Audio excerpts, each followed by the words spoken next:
Rolando di namangha sa lakas ni Casimero. Si Cuadro Alas ang Mike Tyson ng Pinas. Inoue versus Casimero pwede basta may malaking perang involved, at tapang ni Cuadro Alas inborn yan at hindi naturunan sa training. So una sa mga balitang boxing ay sobrang pagkamangha ni Rolando di sa lakas ni Casimero. After tinapos lang nito si Sanchez sa unang round fighting na dehydrated ang katawan, ano pa kayang damage ang matatanggap ng kalaban kung fully recovered ito?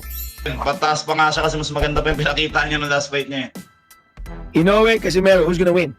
Agoy.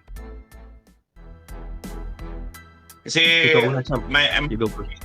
honest opinion, I don't know. Kasi Inoue is a good fighter, Casimero is a good fighter.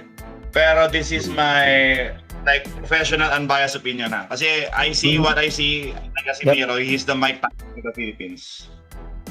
I can say he's a Mike Tyson of the Philippines, like bro, like kung ano si Mike Tyson before, like he is like sobrang tapang, sobrang lakas manuntok, problema siya ng ibang promoter, etc. Alam mo yun. That's how I see Casimero, he's like the Mike Tyson of the Philippines. Humirit rin ng follow-up question si Kuyang Joseph kung magaganap ba ngayon ang Casimero versus Inoue after sa impressive na laban versus Sanchez. Natugon naman ni Rolando na impossible na mangyayari ito sa ngayon dahil makonsiderang isang malaking risk ang kalidad ni Champ. Sa opinyon niya nakukuha lang ang Japanese promoter ng makakalaban ni Inoue na sigurado ang panalo nila para ma-sealed ang legacy ng monster. Pero kung may malaking pera na hard to resist ay possibling igagamble na ni Naoya. And I think 6 rounds lower, 7 rounds lower, delikado si Inoue.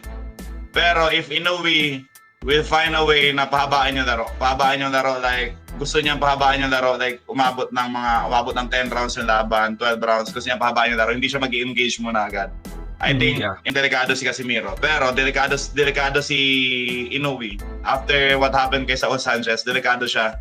Sa 122 pounds, delikado siya kay Casimero. 8 rounds pababa. Max 8 rounds pababa. Kailangan niyang bantayan talaga sarili niya kasi pwede siyang gumising na nakahiga. Nang pagigising siya tapos na laro. So delikado talaga sa kay Casimero. 8 rounds pababa. So kung ako ang coach ka, kunyari ako ang magko-coach kay, kunyari ako yung corner kay Inoue that fight. I will tell Inoue na don't engage in the first few rounds. Yes, sir. Just run. May Casimero card, etc.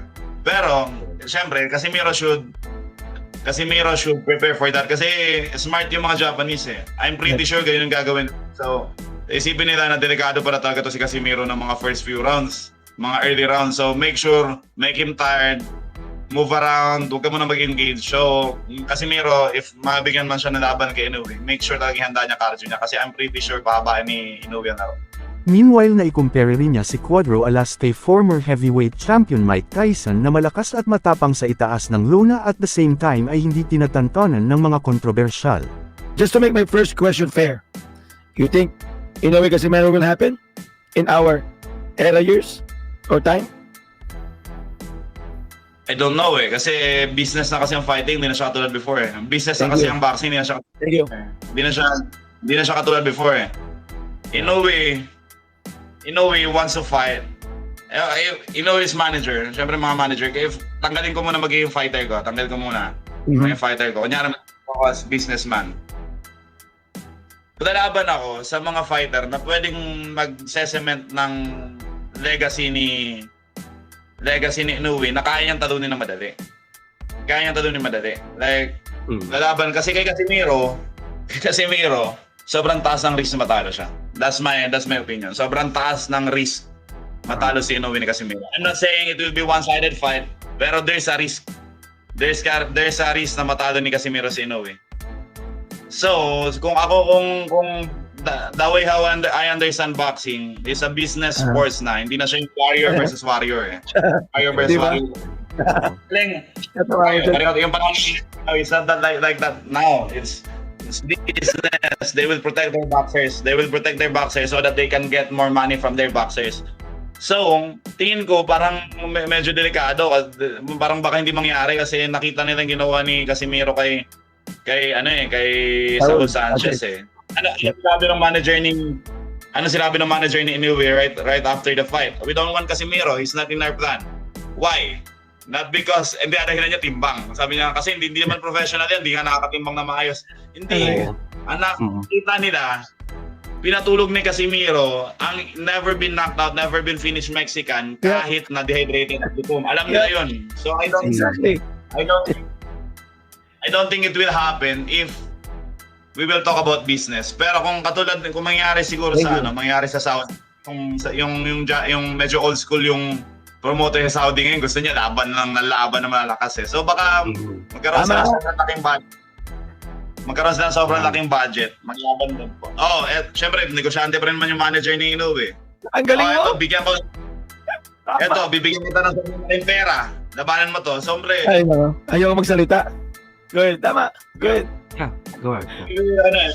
Pero sobrang laking budget. Negosyante pa rin yun. So, baka they will take the risk. Pero they will take the risk only if there's a very big money involved. So, it will happen if there's a very big money involved for the Inoue's manager kasi sila yung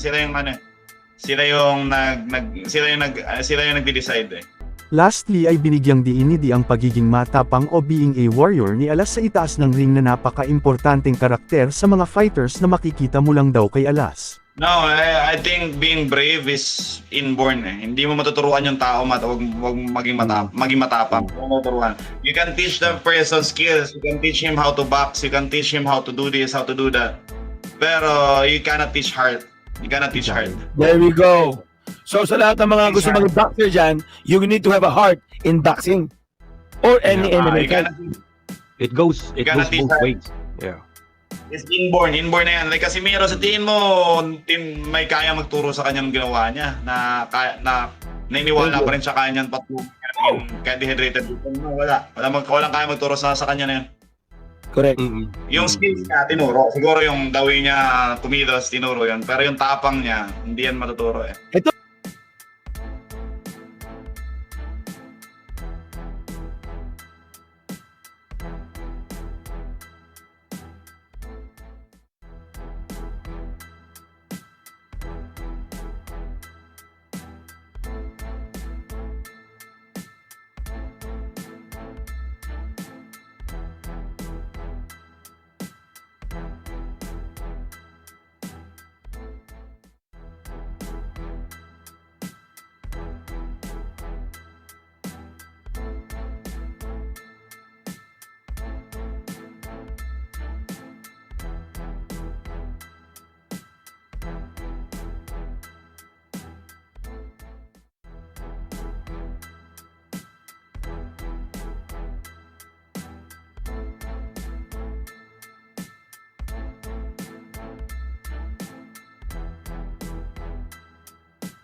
Meanwhile para sa mga edad 18 years old and above na mahilig tumaya online ay you can earn as much as 12k bonus in your first deposit.